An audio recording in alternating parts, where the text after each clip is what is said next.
What's good? It's your boy, Big Brooklyn Native. Sorry, I'm having a... I don't know if the hair looks good or bad. Like, it's like... I had to tie it up and I just, like, took it out, so... Yeah. I said I was posting.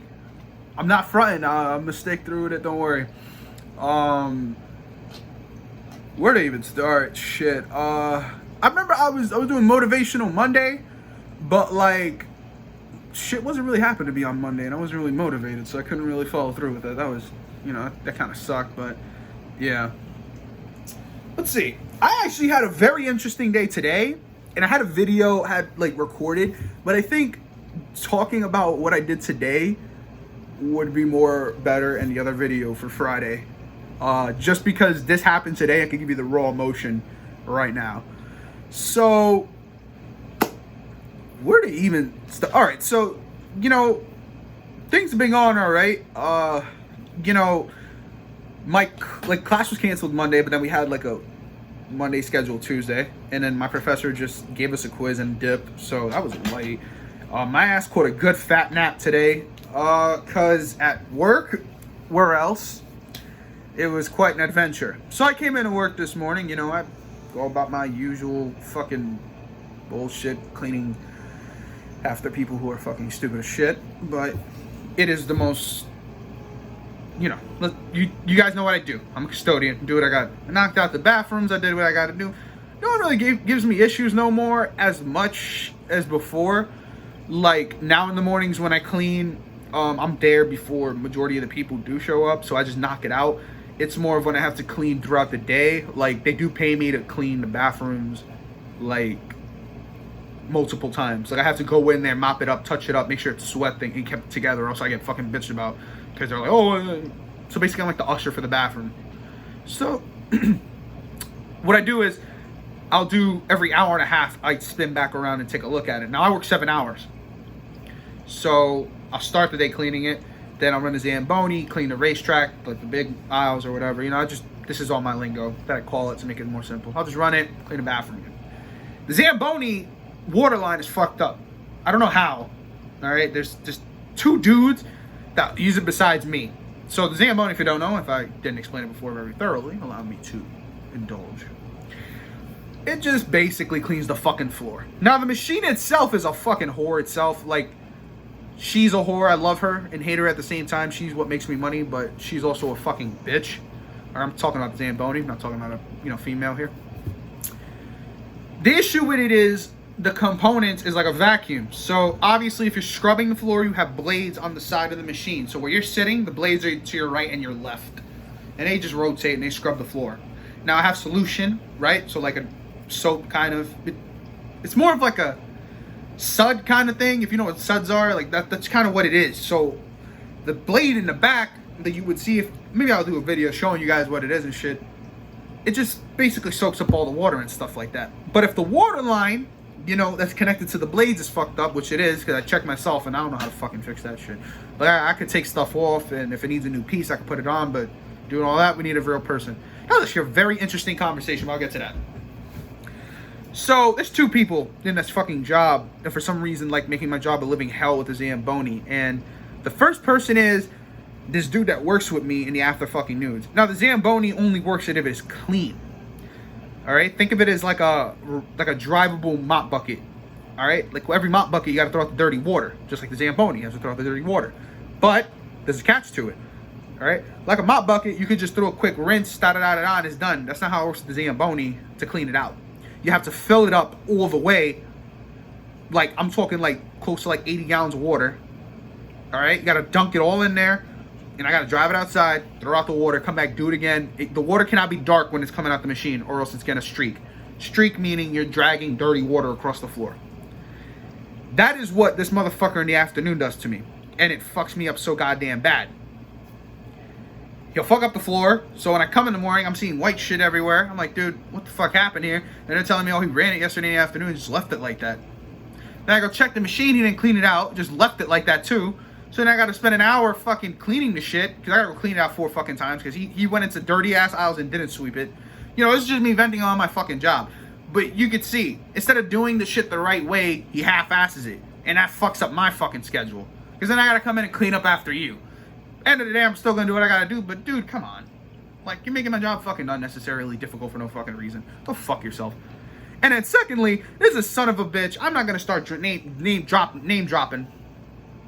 But this individual, a couple of weeks back, when like the store had a inspection from some higher ups or whatever, he was like, he comes in like 6 o'clock on the fucking dot, fiending, bro. Like, yo, I need you to come over there. I'm like, yo, my name is Angel. First of all, like, don't yo me. I don't know you. The fuck. And he caught an attitude. He was like, oh, all right. Can you run the Zamboni, please? I'm like, yeah, but like I gotta like clean the female restroom first. Then I can go over there and do that. Like, I still got some stuff to do. And he was like, yeah, but we got like an inspection. Can you do it now? I'm like, so you want me to leave a woman's bathroom uncleaned and go run the machine? And he was like, well, I'm like, I'm asking you. This is what you're asking me to do. Just say yes so I can do it. He's like, well, no then, because you gotta clean the bath. I'm like, I know. That's what I'm trying to explain to you. He got pissed. I could tell. He was like, all right. Cool. I could tell he got attitude. He was mad about it. I'm done with the bathroom. I'm hearing the machine from all the way in my area. I'm like, somebody gonna fuck up. Who's fucking my day up today, huh? Not name dropping. Not name dropping.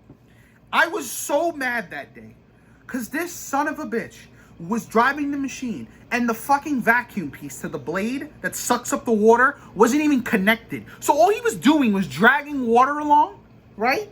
With the blade, it was just sucking the water and dragging up dirty water. So when he was done with 2 aisles and it dried, the whole shit was like fucking white. Like, I'm talking like this. Like, the floor itself is navy in the store. All you saw was white fucking like blade marks, like straight lines through all the aisles. All right? And streaks are a bitch to take off because you already wiped the floor with it. So you have to wipe it 2-3 fucking times. Now, I'm going to tell you right now, this son of a bitch chose to do it in the lumber aisle, where it is the most dirtiest in the fucking place. He didn't fucking sweep it. You know, these are my, you know, I have a very simple job. I come here and I talk about how my job is a shit show. It's a very simple job, but people at my job make my job difficult because they do stupid shit, because they think, you know, fuck this guy. Straight up. Like today. All right, so he did that shit, and the machine's been fucked up ever since he did that.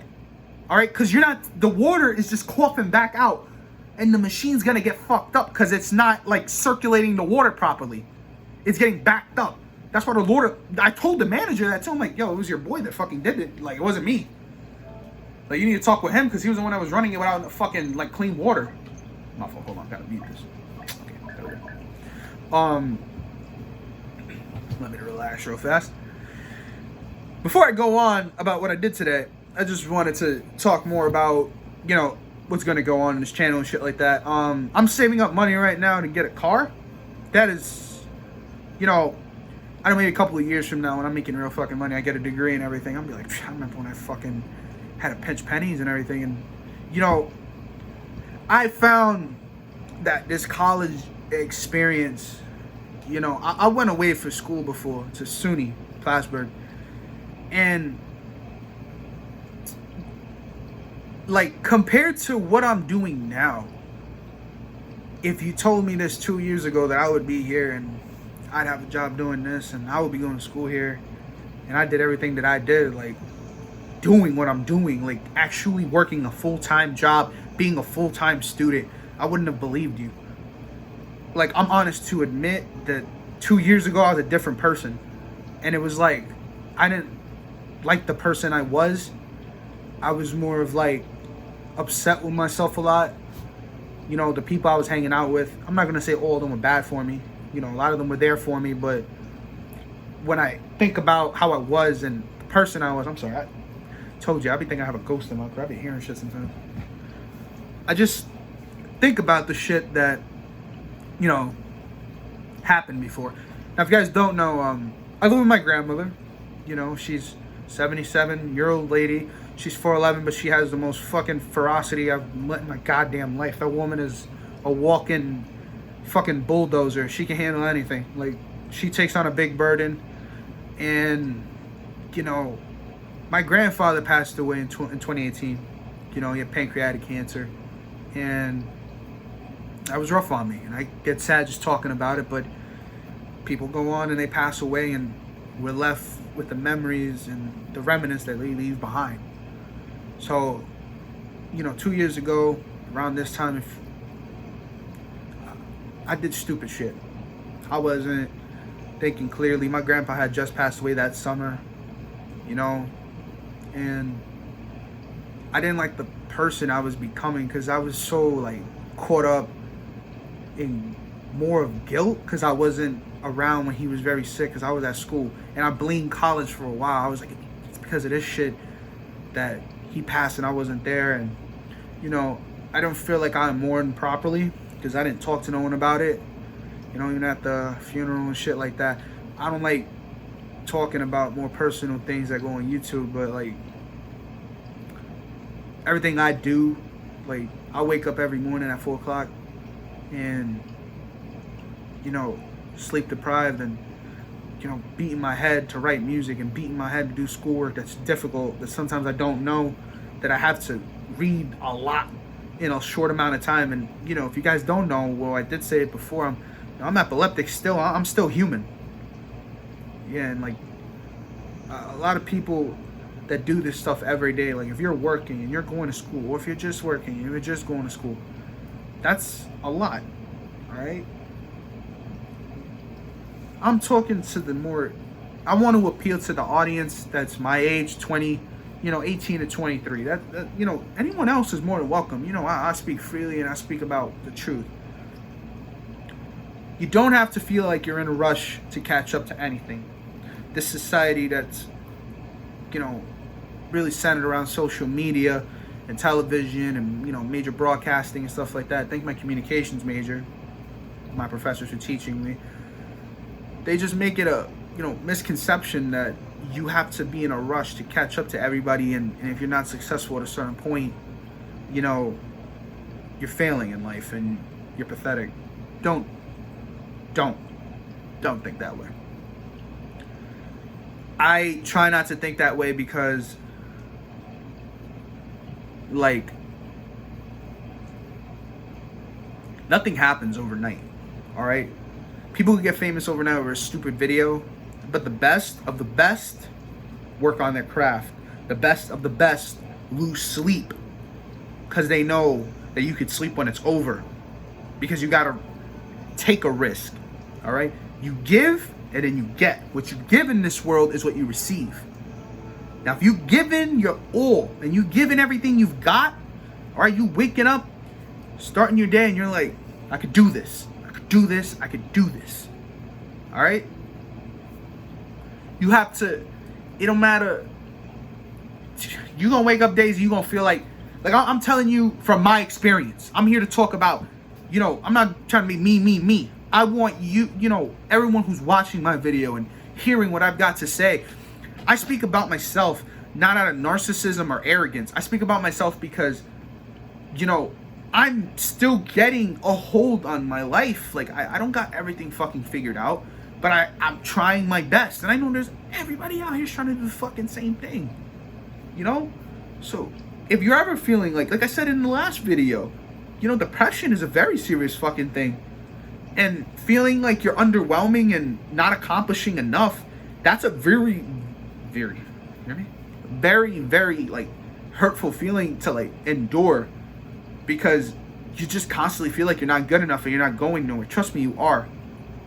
Like, I told you last time that Jay-Z is one of my biggest fucking inspirations ever. So is Biggie. Like, these guys popped off, but go and look at their stories beforehand. Nas too. Like, look this new kind of like hip hop and everything. I like it, don't get me wrong, but I look at some of the shit that these older dudes, like in the 80s, 90s, and the early 2000s, the shit they went through. Like Jay-Z, like, I want him to know, like, if he ever does see the video or even hears my name, you know, shaking his hand will be the fucking life accomplishment for me, bro. Like, for real. Like, this dude, like, I listened to every single album, every single song, And I just think about it. In his albums, he talks about it. He's like how he sold drugs and he did all this stuff. But, you know, look at him. Like, he's a fucking billionaire. Like, he revolutionized the fucking rap game. From going from selling crack to doing that. That's a fucking bar itself right there. Like, you don't know what you're capable of until you take a chance. If you're always living on maybes or ifs, you're not going to go nowhere. Do or do not. There is no try. Wise words from Master Yoda. Okay? Because I have to tell myself that every single fucking day when I wake up and I don't want to fucking do it. You think I want to wake up at 4 o'clock in the morning in the dark and go fucking clean bathrooms? No. But the fucking rent bills aren't going to pay themselves. Right? I don't want to sit down for 3 hours in a boring ass fucking lecture and watch this professor talk to me about some fucking bullshit about astrology or some shit that's not even in my fucking major. But I need that degree to prosper. You gotta make sacrifices in this life. Nothing is hand given. Nothing is rolled up for you and handed to you. Some people are pampered. Well, that's them. Alright? If you really know what it's like to struggle, you'll really appreciate it when you really have what you want. Alright? And that's the thing about being humble. Alright? Even I don't have much. Don't get me wrong, I live in a house and I've got all this stuff, but you know, financially, we got to make things work. Still, I have to work. You know, I still have to do everything and I have to help my family. That comes first. That should be the first thing. Like, I know some people aren't as cool with their family, but if you got friends that are like family, bro, that's all you need. And I've got friends that are like family and I've got family that's family. But for some people, it's different. They've got family, but not really the friends, or they got the friends and not the family, or they don't got neither. You need people in this life that care about you. You can't do everything alone. I learned that myself. So I just wanted to talk more about this because I think too many of us try to do things on our own and not ask for help. And, you know, doing things, don't get me wrong, doing things and, you know, working on your craft by yourself, yeah. Doing what you gotta do, working, school, all that shit you gotta do about, yeah. But yo, we're human beings. We need to talk. We need to express how we feel about shit. I'd rather anybody vent for 45 minutes straight without me talking than you holding that shit in if I'm cool with you. Or if I'm not cool with you. If you come up to me talking about I got a lot of shit on my fucking mind on the train randomly, like, you're not a fucking crackhead, you're like, yo, I just got a lot of shit on my fucking mind. I would ask you, are you alright? That's the kind of person I am. Alright? Like, please understand, like, you have to really cherish the people that are close to you. Now, this makes me sad to say, but it was like my grandfather was gone overnight. And some nights, when I lay down and I'm gonna go to bed, I say to myself, I go, today I did good, Dad. Like, I hope you're watching me, and if you are, just know I give it my all the time, and I put up with a lot of shit, but at least you know I'm a good person. At least some people know I'm a good person. But above all, deep down, I know I'm a good person. I know who I am. And I know what's right and I know what's wrong. And this is what everyone needs to start telling themselves. You need to have confidence in yourself. You need to love yourself. If you don't love yourself, how can you understand the meaning of it? And that's the issue with a lot of people who jump into relationships and stuff. You feel me? You have to love yourself and accept your own flaws before you can even bother trying to love another person. So I hope I appealed. I didn't talk what happened in the afternoon. I think I'm going to just bounce right out with it Friday, considering the next 3 days I have to do it. So I'll leave it as a surprise. As always, you know, if anyone needs to speak or talk about life, or you just want to, you know, chat it up, leave a comment or you know, my Instagram is Brooklyn Native. It is with a one where the I is at in Native. Just put in Brooklyn Native. I'm pretty sure I'll come up. Or my Facebook is Angel Lugo. I'll tell you what, I'll leave everything in the link if you want to follow or add me. Everybody, please stay safe during Corona, please. You know, I'm getting more of a different approach on life and how I want to do things, because I'm starting to realize that we don't live forever, and we aren't in our prime forever. So you got to do what you got to do while you still can, so you can be more kicked back when you can't. Let me end the video on my words of wisdom. I'm sorry for the bad hair day. I mean, if it's like, you see what I mean? Like, for no one who's seen my surgery scar, there you go. It is very long, and it goes from here to here. Literally. I remember when I used to get the buzz cut, like the baldy, like the whole. I don't want to get into it. Brooklyn Native, I'm signing off. Friday I will be back with more. But everybody, please stay healthy, stay safe, and as always, love yourself. And if you can, tell someone that you haven't told, if you haven't given an apology to, or if you love them, just tell them you love them tonight. Or if you know you're beefing with somebody and it's stupid, let it go. You don't live forever. Anger is a wasted emotion. Good night.